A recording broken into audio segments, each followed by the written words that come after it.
الوقت، حيث كان المفترس الأول للبشر، ولحسن الحظ أنه انقرض منذ زمن طويل. لكن مؤخرا نشر شاب فيديو يقول فيه بأنه صور هذا الذئب، وقد أثار جدلا كبيرا، فلنشاهد التسجيل.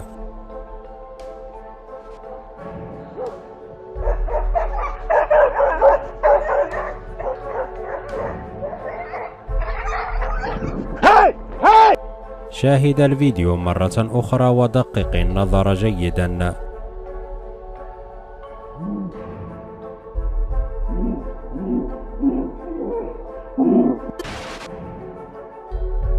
فكما شاهدتم فقد كان الكلب الخاص بهذا الشاب يحاول إخافة وإبعاد حيوان أسود اللون يختبئ بين الأشجار. ففي الأول ظن بأنه ليس سوى ذئب عادي وباستطاعة الكلب التغلب عليها، لكن عندما وقف هذا الحيوان وتوجه نحو الكلب صدم الشاب من حجمه الكبير والمخيف، ويؤكد على أنه ليس بكلب ولا بذئب عادي لأنه كبير الحجم وشكله غريب، بل هذا هو المخلوق الذي كان يعتقد بأنه انقرض. فما رأيكم؟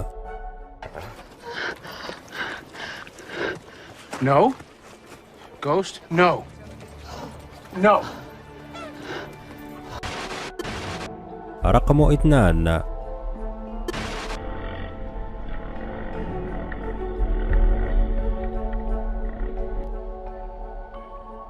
هذا الفيديو اشتهر بشكل جنوني ووصل عدد مشاهداته ل16 مليون في وقت وجيز جدا، وقد نشر سنة 2017، ويظهر فيه مجموعة من الشباب يصورون نفسهم وهم يقودون دراجاتهم النارية في طريق غير معبدة وسط الغابة. ففي الأول كان كل شيء يمر بشكل عادي، وفجأة وجدوا أمامهم شيئا غريبا أصابهم بالصدمة والخوف. فلنشاهد التسجيل.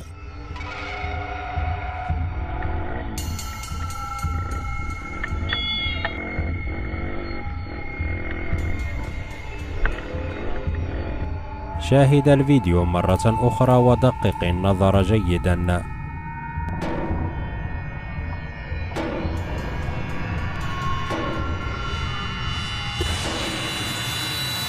فكما شاهدتم فبينما كانوا يقودون الدراجات النارية فجأة مر من أمامهم مخلوق غريب يشبه شكله البشر، لكنه كان عاريا تماما وحجمه صغير جدا، ويقولون بأنه من المستحيل أن يكون بشرا عاديا، ويبدو أنه كان يحاول مهاجمتهم لأنه كان يحمل رمحا حادا في يدها، وقد هرب بسرعة وحاولوا اللحاق بها، لكنه اختفى في لمح البصر وسط الأعشاب الطويلة. وقد اعتبر هذا الفيديو حقيقيا وليس بتمثيل، لأن ردة فعلهم عندما رأوا هذا المخلوق تبدو واقعية لحد كبير. فما رأيكم؟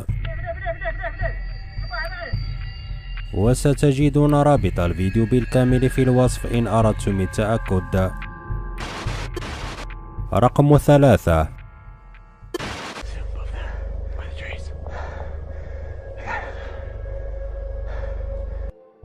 في سنة 2014 قرر مجموعة من الشباب السفر لكندا لاستكشاف إحدى الغابات التي يقال بأن العديد من الناس رأوا فيها المخلوق الأسطوري المخيف الذي يسمى بذو القدم الكبيرة. وقد نشروا هذا الفيديو الذي أثار جدلا كبيرا، فعند وصولهم للغابة قرروا التوغل فيها أكثر للبحث عن هذا المخلوق، وفجأة بدأوا بسماع صوت غريب يقترب منهم، وما شاهدوه بعد ذلك كان غريبا ومرعبا.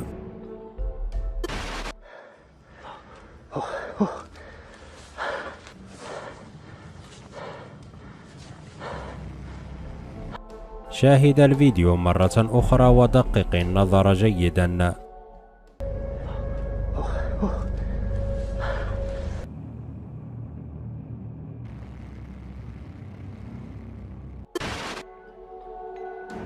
فكما شاهدتم فبينما كانوا يبحثون في الغابة صوروا بالصدفة مخلوقا غريبا كان يمشي بين الأشجار يشبه شكله القرد، لكن قامته طويلة جدا من أي قرد عادي. ويقول الشباب بأن هذا هو المخلوق الأسطوري الذي يسمى بذو القدم الكبيرة، ويؤكدون على أن هذا التسجيل حقيقي وليس بتمثيل. فما رأيكم؟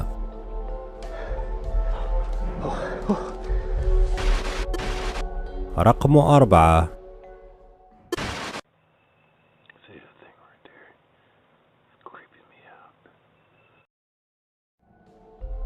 هذا الفيديو يعود لسنة 2012، وقد صوره رجل قرب منزله الموجود قرب إحدى الغابات بالولايات المتحدة الأمريكية، ويقول بأنه كان يتجول قرب منزله بشكل عادي، لكن فجأة سمع صوتا غريبا يأتي من مكان قريب منه وسط الغابة، وعندما تبع مصدر الصوت وجد أمامه شيئا غريبا ومرعبا. فلنشاهد التسجيل. My head shape. It wasn't here earlier. فكما شاهدتم وحسب ما يقول المصدر، فقد صور مخلوقا مخيفا يقف بين الأشجار، وقد كان طويلا جدا وأسود اللون ولا يشبه أي حيوان. ويقول صاحب الفيديو بأن هذا المخلوق كان يتحرك، وعندما سمع صوت الرجل تجمد في مكانه وبدأ يراقبها، ويضيف بأنه ليس بشجرة أو صخرة كما يقول الناس، بل هو مخلوق غريب، والدليل هو أنه اختفى من ذلك المكان عند غروب الشمس.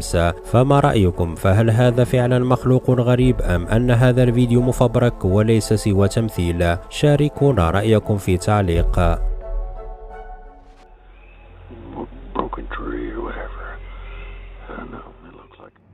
وستجدون رابط الفيديو بالكامل في الوصف إن أردتم التأكد. رقم 5.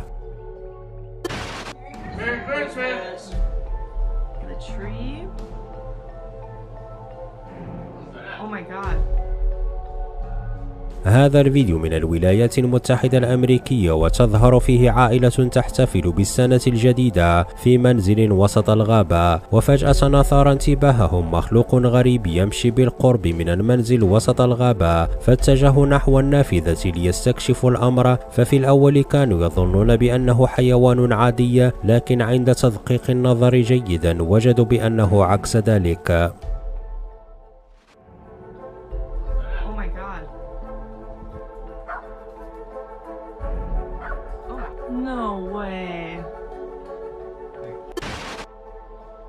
فكما شاهدتم وحسب ما يقول المصدر، فقد كان هذا المخلوق ضخما جدا وغريب الشكل ولا يشبه شكله أي حيوان، ويقولون بأن هذا هو المخلوق المخيف الذي يسمى بذو القدم الكبيرة. وقد قال العديدون بأن هذا الفيديو يبدو واقعيا لحد كبير، فما رأيكم؟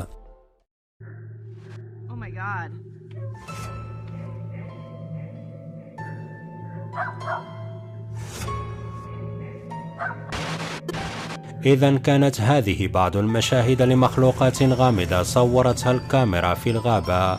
أتمنى أن يكون هذا الفيديو قد نال إعجابكم. دمتم في أمان الله وشكرا لكم.